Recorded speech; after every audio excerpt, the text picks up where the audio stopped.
Breakbeat gave Gliss a tight hug. Don't think about it too much. Bubblegum's always been kind of a jerk. Breakbeat looked away from Gliss and found that he was in front of a selection of foods. Hey, I guess it's our turn. What do you want, Gliss? They have milk, applesauce, hay bacon strips, daffodil and daisy sandwiches. Yum. There better not be any mustard on them, Final muttered to herself. That all sounds so good. I'll just have the milk and applesauce, though. I'm not really a pony that eats a lot. Breakbeat gave Gliss a tray with her requested contents, and Final picked her own up. So what do you play, Breakbeat? Gliss asked. As Breakbeat explained his family's long tradition of percussion playing, Final chose her lunch. Every item. Once the group had reached the checkout mare, who was wearing the cafeteria staff's mandatory mainnet, each of the three pulled out a hoofful of bits.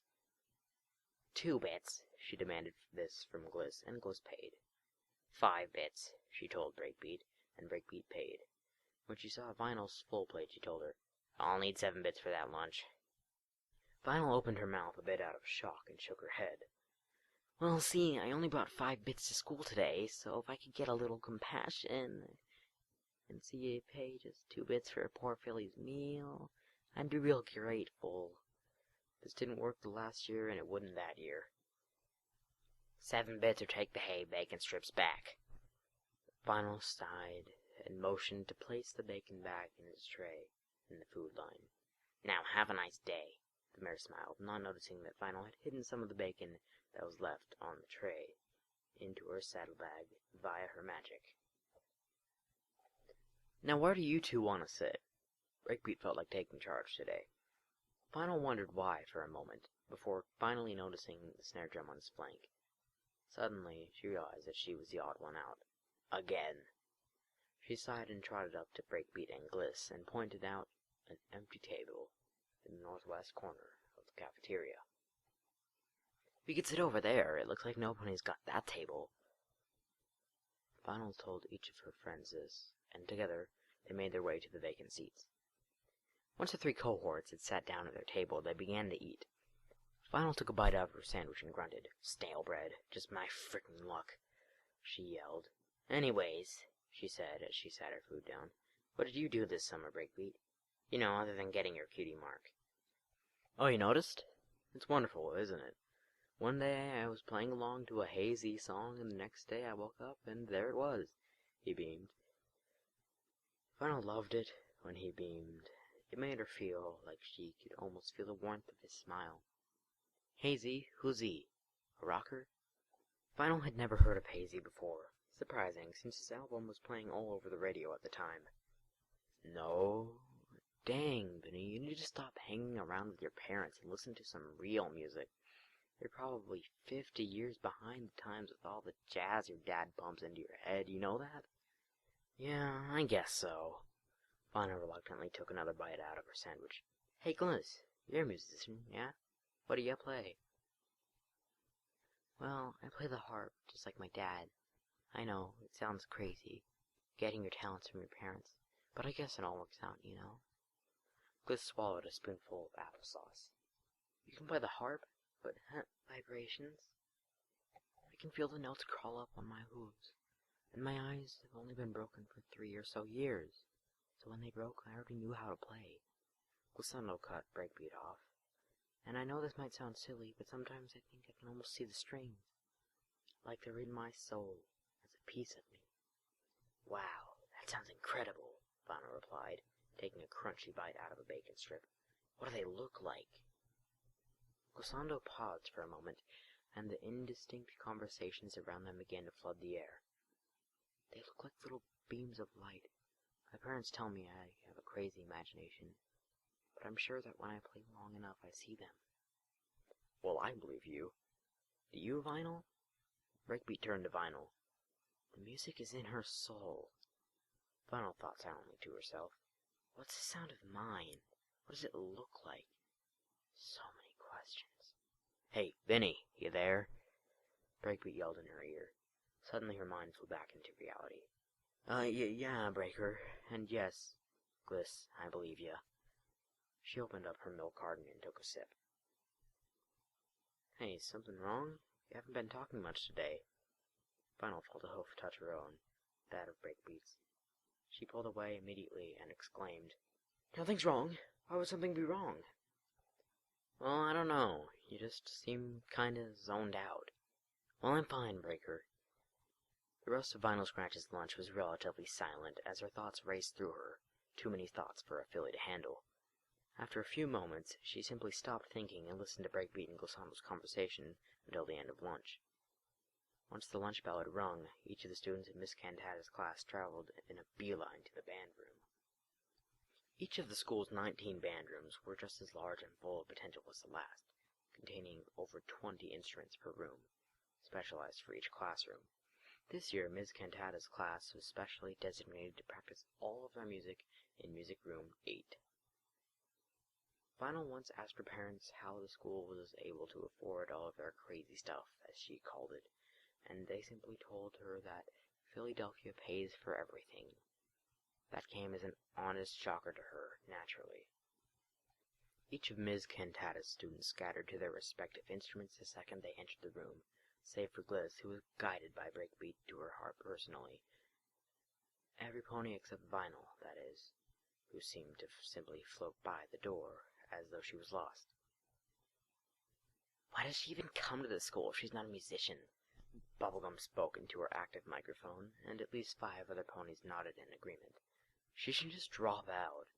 She'll never be as good as her parents." Vinyl turned to the door and shed a tear. As she did so, in came Miss Cantata, who placed a slightly wrinkled hoof on Vinyl's head. Tilting down to Vinyl, she spoke. "Now, Vinyl, don't let her get to you. You're a musician through and through. You just don't know how yet. You know, lots of ponies in the music business don't even play music. They write it. Beautiful music. I'm sure you could too if you tried." She turned her attention to Bubblegum Pop. "And as for you, little filly, you put down your microphone and sit in the corner for today.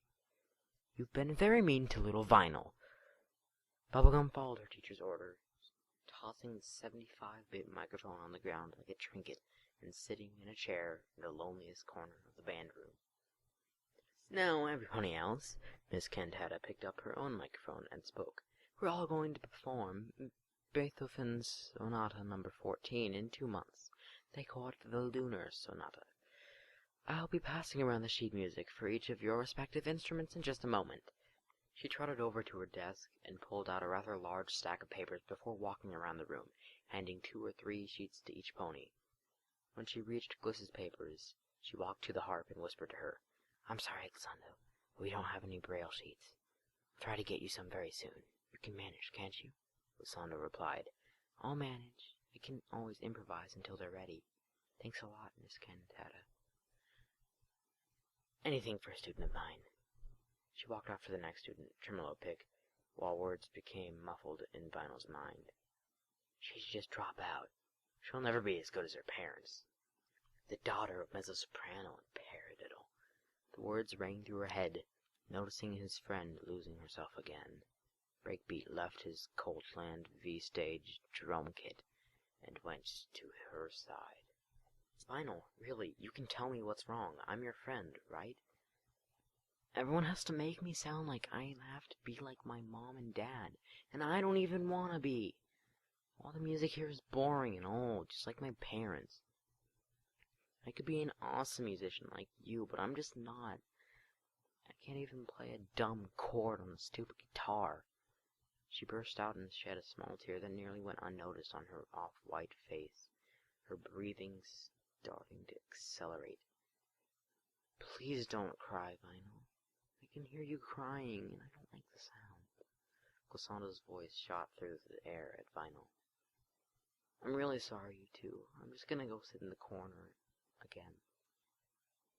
Vinyl walked over to the corner of the room opposite Bubblegum Pop and listened to the cacophony of notes clashing against each other that came from all directions. The one good thing about not being able to play an instrument, she thought for a moment, was that she wouldn't take part in the chaos. After a while, the discord settled down, and each instrument grew closer and closer to synchronization for, at last, they formed a harmony that resonated deep within Vinyl. After about 90 minutes of endless song, the final school bell rang, and Vinyl, Breakbeat, Gliss, and every pony else went back to Miss Cantata's room to gather their saddlebags before heading out to go home. As always, Vinyl and Breakbeat had stayed and talked until nearly everyone had left. "Are you sure you'll be okay?" Breakbeat had asked Glissando. "Yeah, my mom will be here soon, and she'll get me out. You guys just have a great day, okay?" Gliss smiled at both of the young ponies. Whether she knew it or not, her smile was absolutely gorgeous.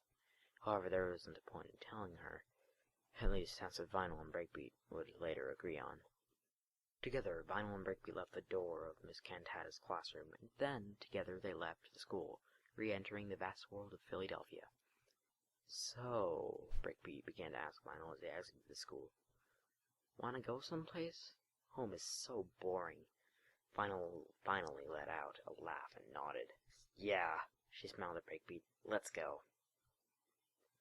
Alright, guys, that was chapter 1 of Her First Bass Drop. And I hope you guys enjoyed listening to me read it. This is not my fanfic. I will link the fanfiction in the description. So, yeah. Anyways, be sure to subscribe if you liked this video. And don't forget to like also. If you didn't like the video, hit the dislike button, next dislike button, and tell me in the comment section below, and I shall fix that in the next video. Till then, this is me, signing out. Peace!